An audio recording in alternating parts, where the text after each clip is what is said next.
semangat dulu biar semangat. Tepuk semangat.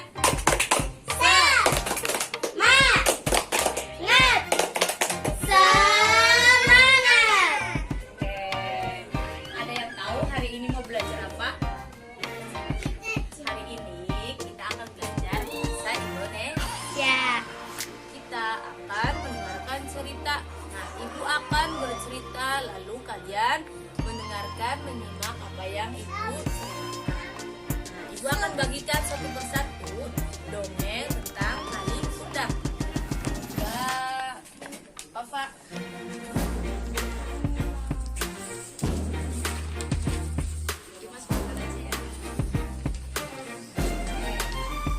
Udah dapat semua? Nah, oke. Ibu akan menceritakan dongeng maling kuda.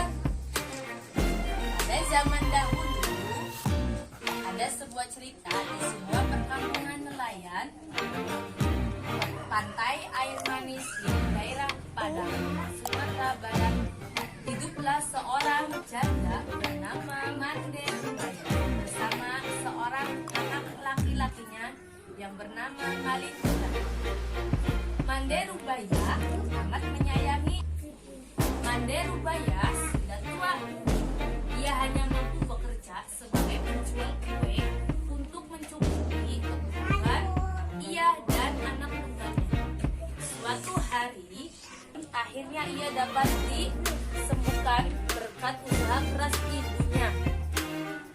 Setelah sembuh dari sakitnya, ia semakin disayang.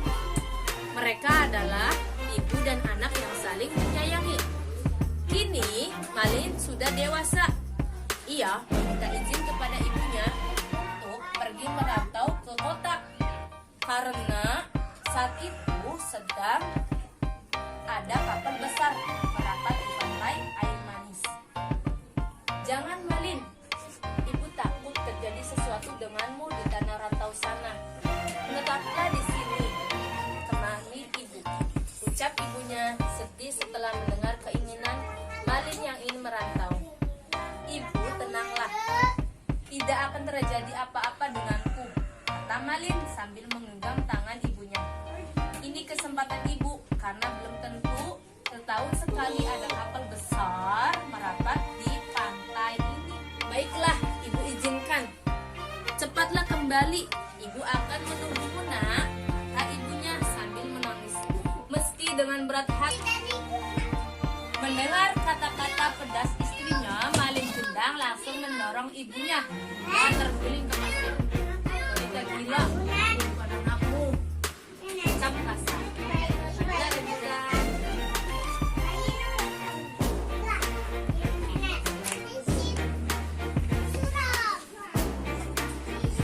Mande Rubaya tidak percaya akan perilaku anaknya.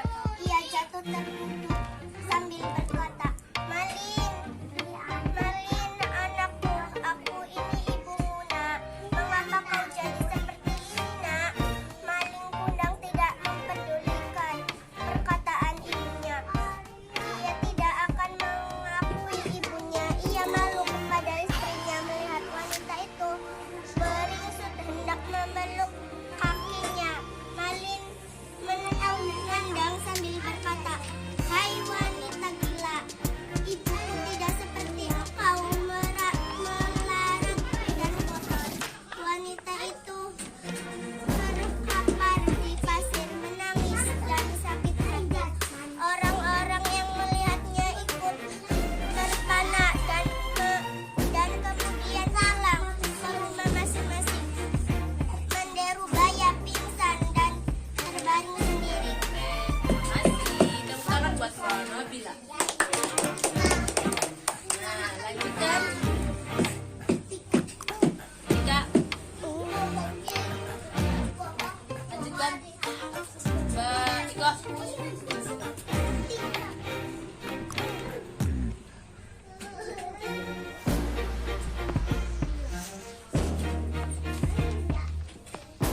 Ketika ia sadar pantai air manis sudah sepi, dilihatnya kapal manis semakin menjauh. Ia tak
buat Mbak Iko.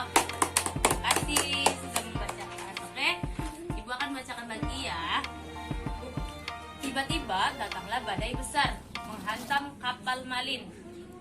Lalu sambaran petir yang menggelegar saat itu juga kapal hancur berkeping-keping. Kemudian terbawa ombak hingga ke pantai. Esoknya saat matahari pagi muncul di ufuk timur,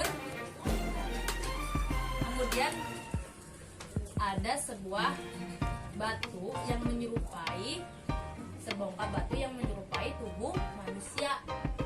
Nah, udah jelas? Ya, tadi dongeng cerita tentang apa? Malin Kundang. Kundang. Malin Kundang itu seorang apa sih?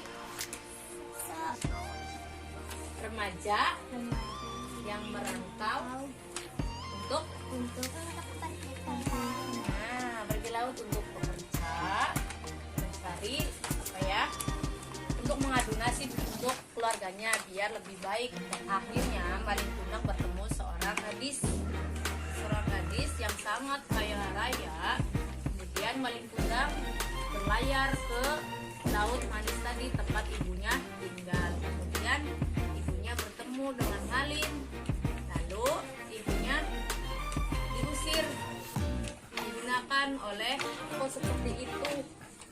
Kemudian ibunya berdoa kepada Tuhan, kepada Allah untuk meminta keadilan bahwasanya kalau memang anakku tutup saja nggak apa-apa jadi batu.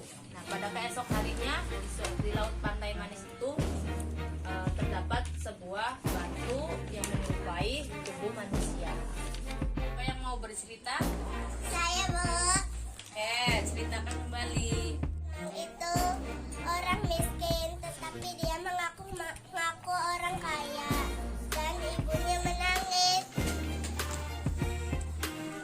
Lalu mengutuk Malin Kundang menjadi batu. Ya, pesan dari cerita Malin Kundang ini. Pesannya tidak boleh durhaka kepada orang tua. Nah, itu pesannya. Kalau kita sama orang tua tidak boleh durhaka.